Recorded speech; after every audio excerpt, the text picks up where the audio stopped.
What a name to ignite curiosity and dread. Do you believe in ghosts? Neither did I, until I stepped inside. It all began with a bold declaration. It will take a very tangible ghost to frighten me. The old man with the withered arm smirked, his voice echoing the same chilling words. It's your own choosing. The house was ancient, its walls thick with secrets, its air heavy with unseen presences. Then there were the caretakers, each more unsettling than the last. The old woman stared blankly into the fire, her pale eyes betraying knowledge of unspeakable horrors. The man with the crutch, his decaying face barely masking a sinister smirk. And the one with the withered arm, his cryptic words a haunting refrain. But nothing could prepare me for the Red Room itself. Shadows that didn't belong, a mirror that warped my reflection into something grotesque, and a coldness that gripped not my skin, but my very soul. It wasn't a room, it was alive, a breathing entity that seemed to wait, to watch. The night stretched on, each moment teeming with whispers, flickering lights, and an unshakable presence. Was it my mind unraveling, or something more? And as I left, I realized the room didn't haunt me with what I saw, it haunted me with what I felt. Now, I ask you, would you step into the Red Room? Or, like the caretakers, would you choose silence and safety? After all, it's your own choosing. Show me to this haunted room of yours, I said, my voice firm, but my heart hammering in my chest. I'll relieve you from the burden of entertaining me. The man with the withered arm shot a look at my feet before speaking, his voice carrying the weight of countless unspoken warnings. There's a candle on the slab outside the door, he muttered. The old woman's voice came next, soft and chilling, like the whisper of a shadow. If you go to the Red Room tonight, this night of all nights, you go alone. Very well, I replied, cutting through her ominous tone with a sharpness I didn't fully feel. Which way? The man nodded toward the door, his head tilting unnaturally to the side. You go along the passage until you find a spiral staircase. On the second landing, there's a door covered in green baize. Go through that, down the corridor to the end, and the Red Room will be on your left, up the steps. I repeated the directions, and he corrected me with unsettling precision. The man with the shaded eyes tilted his head toward me, his glare unnerving. And you're really going this night of all nights? That's what I came for, I snapped, forcing confidence into my voice. As I turned to leave, their transformation startled me. The three of them huddled together, their faces bathed in the flickering glow of the fire. They watched me with an intensity that felt almost predatory, their ancient eyes gleaming with something unspoken. Good night, I said, stepping through the doorway. It's your own choosing, the man with the withered arm repeated, his words echoing in my ears like a curse. The passage stretched before me, long and oppressive. Shadows clung to the walls, their shapes quivering under the tremble of my candlelight.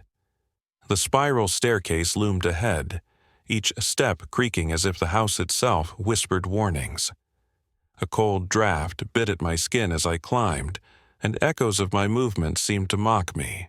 At the second landing, the green baize-covered door stood stubbornly closed. I shoved it open, the hinges groaning in protest, and stepped into a corridor that felt more like a grave. Moonlight filtered through a grand window, painting the hallway in sharp contrasts of silver and black. Everything appeared untouched, eerily perfect, as if the house had been frozen in time. I stopped abruptly at the sight of a shadow on the wall ahead, a crouching figure, motionless but poised as if ready to pounce. My breath caught in my throat as I rounded the corner, only to find a bronze statue, its lifeless form casting the haunting silhouette. My hand instinctively gripped the revolver in my pocket as I pushed forward, every nerve in my body screaming at me to turn back. The red room awaited, and the air grew heavier with every step. Somewhere behind me, I thought I heard a faint rustle, but when I turned, the silence was deafening. The shadows around me seemed alive, and the house was waiting. What lay beyond the door of the red room was no mere haunting. It was something darker, something ancient, and it was ready for me. I stood in the shadowy corner of the hallway, the candlelight flickering as I strained to make out the recess before me. The sight of the grim figure, the gaunt man, in the moonlight, only made my resolve wobble for a brief moment. Yet, I pressed on, heart pounding, as I pushed open the door of the red room. My hands trembled as I hastily turned the key, sealing myself inside. The red room was far from what I had expected.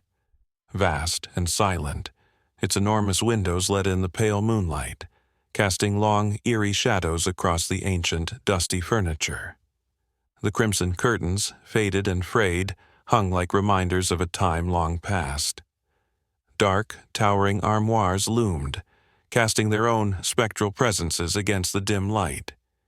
It was a place soaked in the weight of forgotten stories and the heavy, oppressive silence of ages. As I stood there, staring at the vast expanse of the room, memories of old legends flooded my mind. The tales of a young duke who had died here, his attempt to conquer the house's ghostly reputation cut short by apoplexy. The shadows of superstition lingered heavily in this room, feeding off the history it had endured. I couldn't ignore the feeling of unease that gripped me, as though the room itself was alive, watching, waiting. The darkness seemed to stretch beyond the boundaries of what my candlelight could illuminate. It was as if the very air was imbued with the weight of countless haunted souls. Each sound I made, no matter how small, echoed back to me, amplifying the silence rather than breaking it. Determined to put my mind at ease, I began to systematically examine the room, every corner, every crevice. I checked the windows, the doors, the bed, and every piece of furniture, pushing back the dark valances of the bed and opening the thick curtains. The sense of isolation grew stronger with each passing second, yet I pressed on, driven by the need to confront whatever secrets this room held. In one alcove, a faint echo of my footsteps bounced back, reinforcing the emptiness of the vast chamber. Dust particles floated in the air, dancing in the candlelight as I traced their fall back to a wide, imposing chimney. I leaned closer, the darkness inside swallowing everything in sight. There was nothing there but blackness, a void that seemed to whisper of things long gone. With each step, I grew more methodical, more determined. I tapped the oak paneling, searching for hidden entrances or compartments, but my courage wavered when my gaze fell upon a large, ornate mirror. My reflection stared back, pale and ghostly in the flickering candlelight. 2 more mirrors lined the room, each with their own pair of sconces bearing candles. The mantel shelf above the fireplace, too, held more candles in delicate china holders. One by one, I lit them all, bathing the room in flickering light. Yet no warmth came with the flames, only an intensified sense of the room's lingering, oppressive presence. The fire that burned in the hearth was long dead, its ashes cold and lifeless. Even with the candles, the room remained cold, inhuman in its stillness. Shadows danced, cast by the flickering light, stretching long and dark across the crimson walls. The silence seemed to deepen, stretching into eternity. My breath caught as I imagined the ghostly tales that must have taken root here. Stories of the timid wife, the tragic death of her husband, and the countless others who had stepped into this room, driven by the same morbid curiosity that now consumed me. The room felt like a time capsule, trapping all who dared enter in a relentless grip of the past. I moved closer to the bed, my fingers brushing against the dusty fabric. The heavy, oppressive air seemed to whisper secrets of things unseen, things lurking just beyond my reach. I knew now that the stories I had heard were more than mere tales. They were truths, haunting and tangible in the very fabric of this place. The Red Room had claimed its visitors before, and I knew, as the candlelight flickered, that it would claim me too. The Crimson Veil.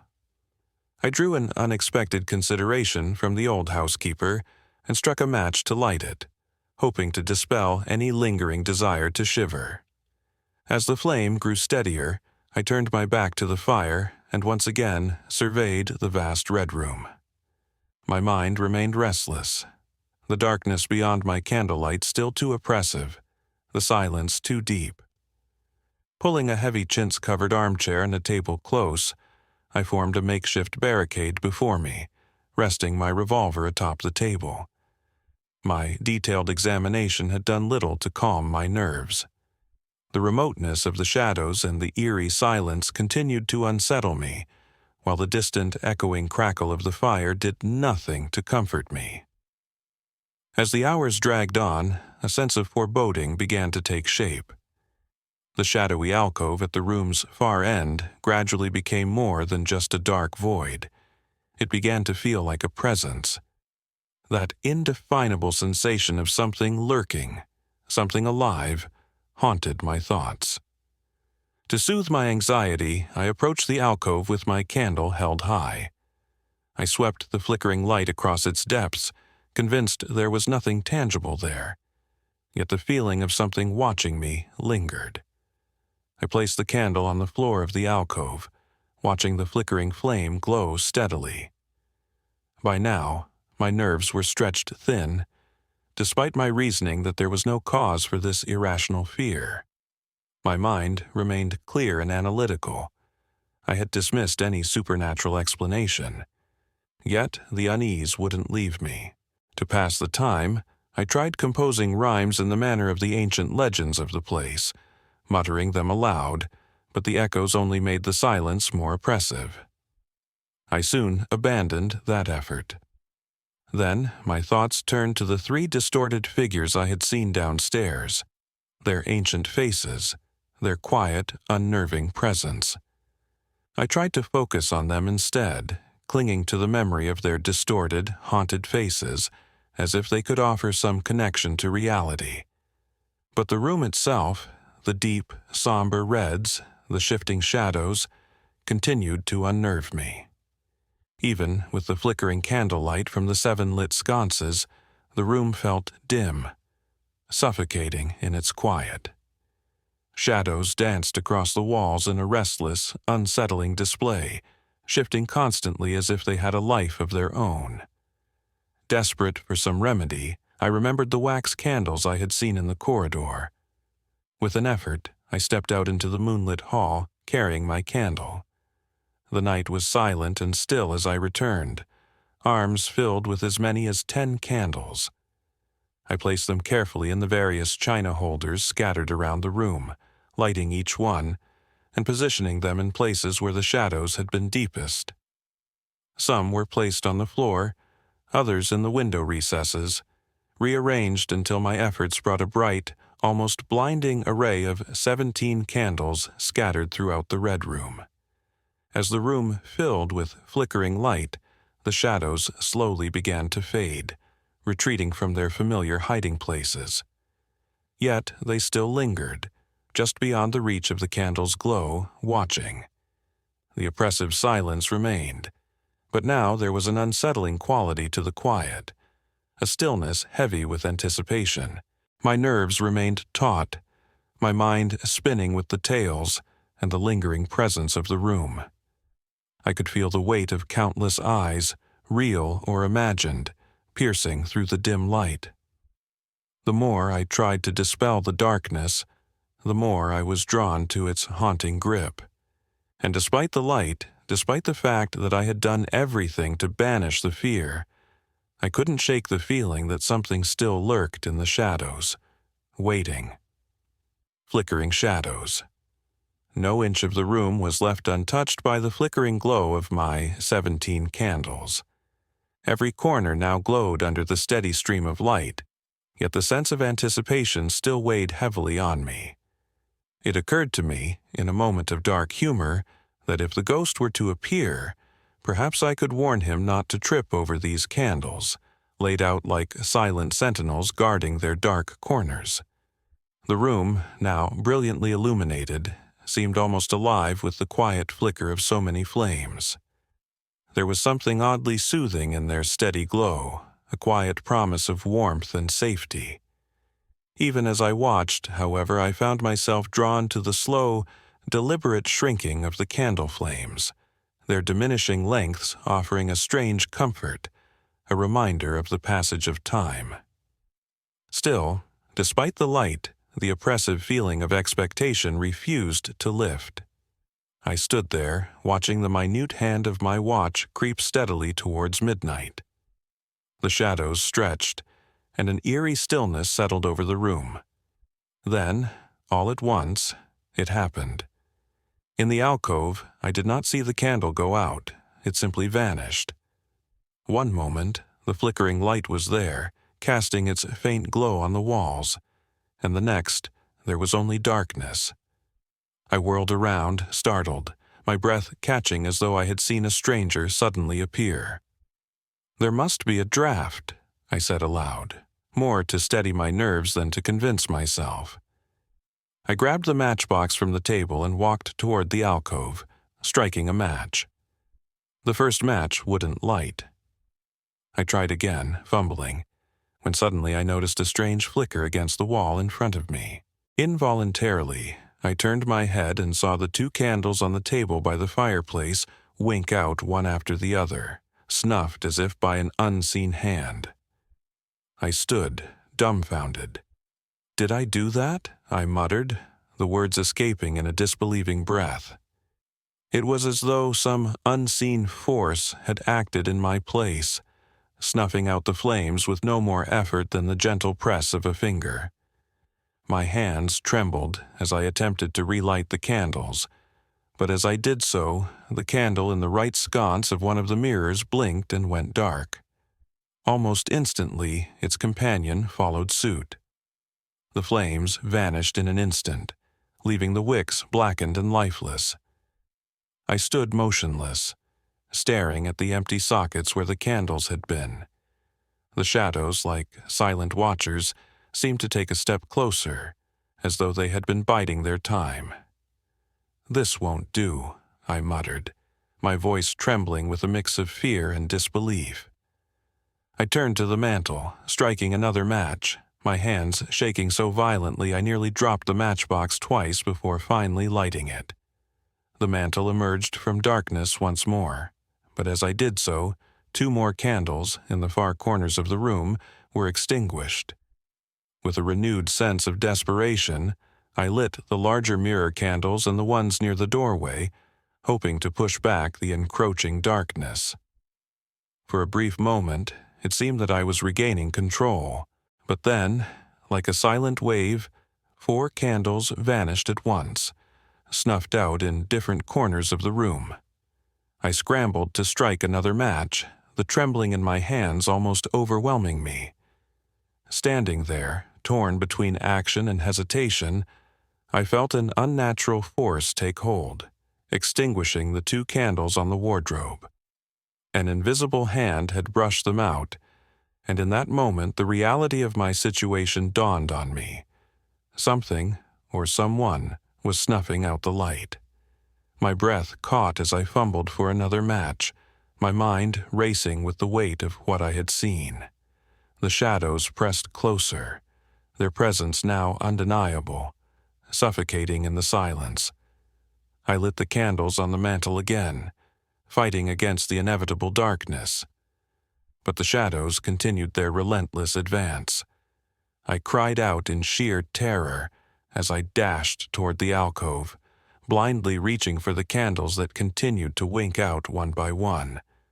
My hands trembled as I tried to relight them, but the relentless process of their extinction never ceased.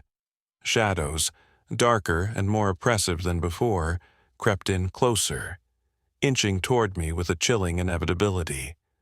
First, one corner was lost, then another, until I could feel them pressing against me from all sides.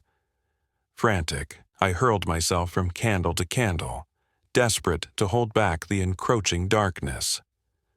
I tripped over a chair, sending it crashing to the floor, and stumbled, bruising my knees and palms in the process. In my clumsy fall, I knocked the tablecloth off, sending my last candle rolling away from me. I snatched another, but it was snuffed out the moment I moved.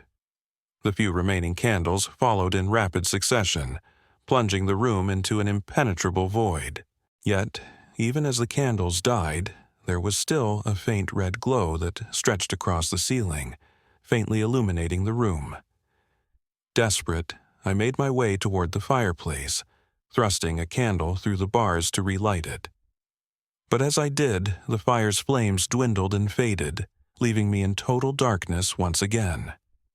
Darkness fell on me like a crushing weight, suffocating and unbearable. I could feel the oppressive void closing in, wrapping around me like an endless, stifling embrace. My vision was gone, my breath shallow, and my mind reduced to pure terror. It wasn't just darkness, it was a suffocating, all-consuming dread. My candle slipped from my grasp, and I flung my arms out, struggling against the void that pressed down on me. I screamed, the sound raw and desperate, but it was lost in the void. I screamed again, louder this time, hoping for some response, some relief. But none came. The darkness had sealed me in, and it crushed every last shred of my self-control. The room felt vast, and yet I could hear nothing but my own ragged breathing. The flickering flames, now fewer, seemed to mock me as they dwindled one by one, consumed by the unknown force that lurked in the shadows. My vision blurred with tears, but I couldn't look away.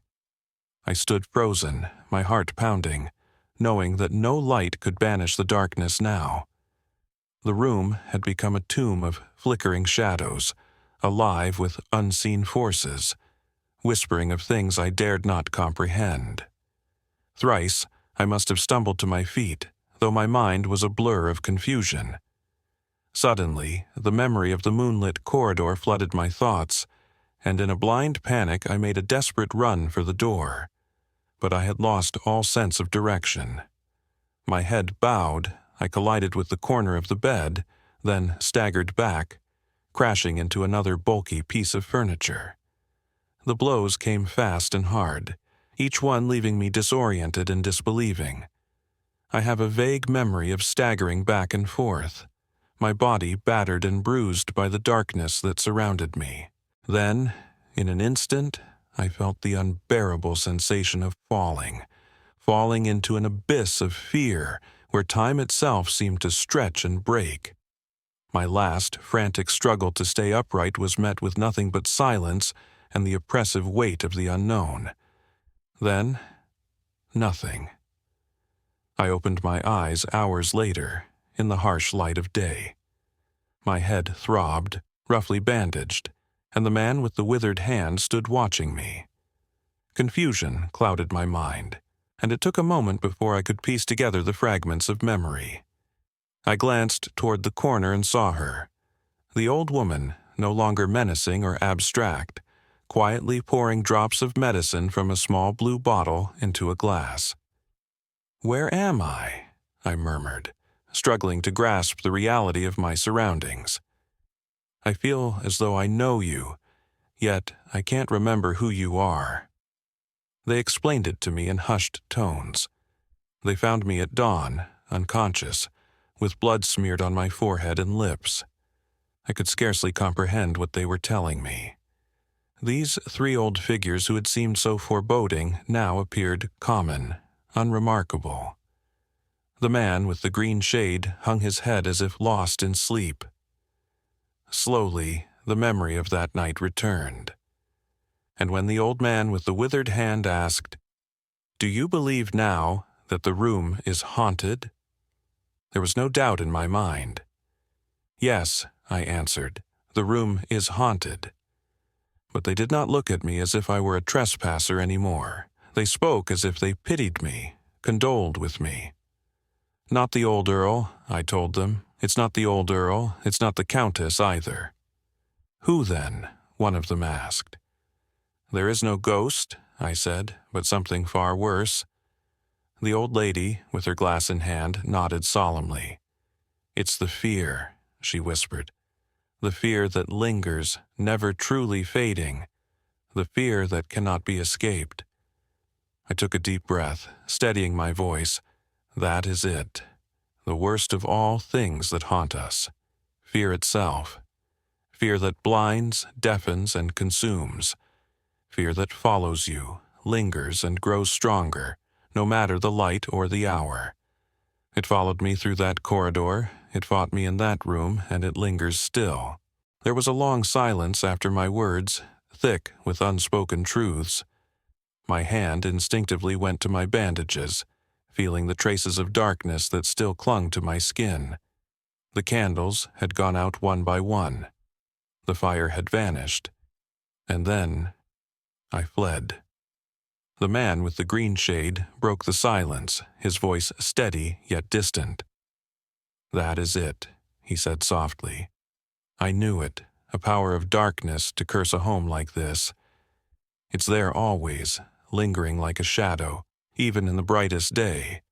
You can feel it in the fabric of the house, the hangings, the curtains, always behind you.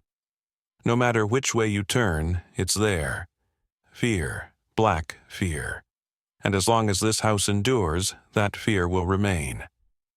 Lesson for those who dare to tread through darkness. Fear is not something that can be outrun or outwilled. It thrives in solitude, in silence, and in the shadows. It waits for us to falter, to doubt, to lose ourselves in the void. But the only way to conquer fear is to face it head on. In the light of day or the darkest of nights, fear only has power if we give it room. So dare not give it a single inch of your mind, for the moment you do, it will consume you. I hope you found this tale as haunting as I did, and if you did, be sure to subscribe to our channel. Hit the bell icon to never miss another story. We'd love to hear your thoughts, so leave us a comment. Until next time, stay vigilant and let the light guide you through the shadows.